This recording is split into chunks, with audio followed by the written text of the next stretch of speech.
नमस्कार साथियों। डीपीआई ने आज एक पत्र जारी किया है जिसमें उन्होंने मानदेय से संबंधित ये पत्र जारी करके बताया है। समस्त विकासखंड शिक्षा अधिकारी और समस्त संकुल प्राचार्य हाई और हायर सेकेंडरी स्कूल के लिए एक पत्र जारी किया है 4/9/2025 को। उनका विषय है शैक्षणिक सत्र 2025-26 में विद्यालय में उपस्थित अतिथि शिक्षकों के ऑनलाइन मानदेय जनरेट कर भुगतान करने के संबंध में। यानी जो 2025-26 में अतिथि शिक्षक जो ऑनलाइन ज्वाइन कर चुके हैं, जिनकी ज्वाइनिंग हो गई है, उनके मानदेय को जनरेट करने के संबंध में एक पत्र उन्होंने जारी किया है। इसका संदर्भ उन्होंने 26/6/2025 को जो पत्र जारी हुआ है उसका भी इसमें मेंशन किया हुआ है। अभी एक चलिए देखते हैं इसमें क्या है। उन्होंने बताया है कि शैक्षणिक सत्र 2025-26 में विद्यालय में रिक्त पद विरुद्ध शाला प्रभारी द्वारा विद्यालय में उपस्थित कराए गए अतिथि शिक्षकों की हमारे शिक्षक ऐप के माध्यम से ऑनलाइन अटेंडेंस के आधार पर मानदेय भुगतान के निर्देश दिए गए थे। कतिपय अतिथि शिक्षकों द्वारा सूचित किया गया है कि मानदेय भुगतान नहीं हुआ, अतः अतिथि शिक्षकों के मानदेय का भुगतान तत्काल सुनिश्चित करें। यह भी सुनिश्चित करें कि प्रति माह की 5 तारीख तक अनिवार्यतः अतिथि शिक्षकों का मानदेय भुगतान हो जाए। विलंब की स्थिति में उत्तरदायित्व निर्धारित किया जाएगा। सहज संदर्भ हेतु मैनुअल की प्रति परिशिष्ट 1 पर संलग्न है। इस तरह का अपर संचालक का एक पत्र है जो आज जारी हुआ है मानदेय से संबंधित। तो सरकार 2 महीने बीत गए और तीसरा महीना चालू हो गया। अब तक उसकी नींद खुली है और कुछ इस तरह से पत्र जारी कर रही है। लेकिन जो हमारे शिक्षक ऐप की उपस्थिति के आधार पर भुगतान करने का जो निर्देश दिया गया है, इसमें से बहुत अतिथि शिक्षकों को दिक्कत है। शुरू में ऐप नहीं काम कर रहा था।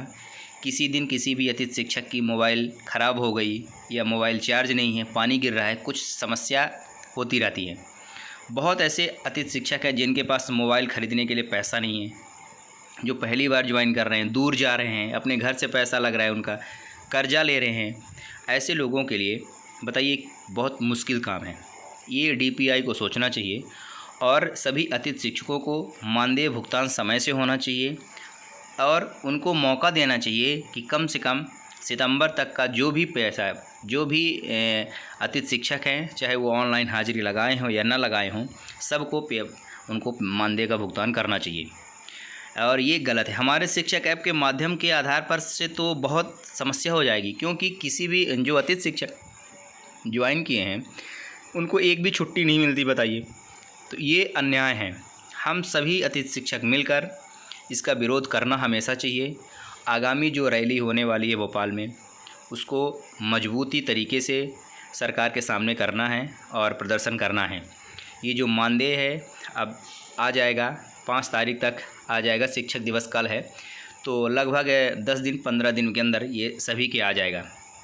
इसमें परेशानी की बात नहीं है। मेन प्रश्न ये है, ये जो हमारे शिक्षक ऐप के उपस्थिति के आधार पर है, इसमें बहुत अतिथि शिक्षक प्रभावित होंगे, बहुत अतिथि शिक्षक प्रभावित होंगे।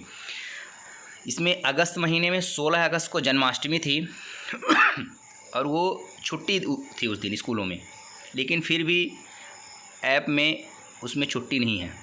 एक दिन का तो लगभग लोगों का कटेगा। इस प्रकार से ये जो आदेश है, इसमें हमारे शिक्षक ऐप जो लिखा है ये गलत है। ऐसा नहीं होना चाहिए और भुगतान समय से हो, ये अच्छी बात है। हर 5 तारीख तक होना चाहिए, ये अच्छी बात है। तो कुल मिला के ये आदेश जो है, ये एक देखिए बहुत ज़बरदस्ती वाला आदेश है जो कि अतिथि शिक्षकों के ऊपर थोपा जा रहा है। अतिथि शिक्षक अब क्या करे बेचारा, इतने कम मानदेय मिलता है और वो भी ना तो समय से मिलता है, ऊपर से ई अटेंडेंस के आधार पर मिल रहा है। तो यानी कुल मिला के अतिथि शिक्षक को इतना दबाना चाहते हैं कि अतिथि शिक्षक बेचारा मजबूरी में छोड़ दे। तो सरकार को ऐसा नहीं करना चाहिए और अतिथि शिक्षकों के हित में अच्छी योजना बनानी चाहिए और तब उनसे काम लेना चाहिए। तो धन्यवाद दोस्तों, आप लोग बने रहिए तमाम जानकारी के लिए और जो भी प्रश्न आपके मन में आता है कमेंट ज़रूर करिए और हम फिर दोबारा मिलते हैं नई जानकारी के साथ। धन्यवाद।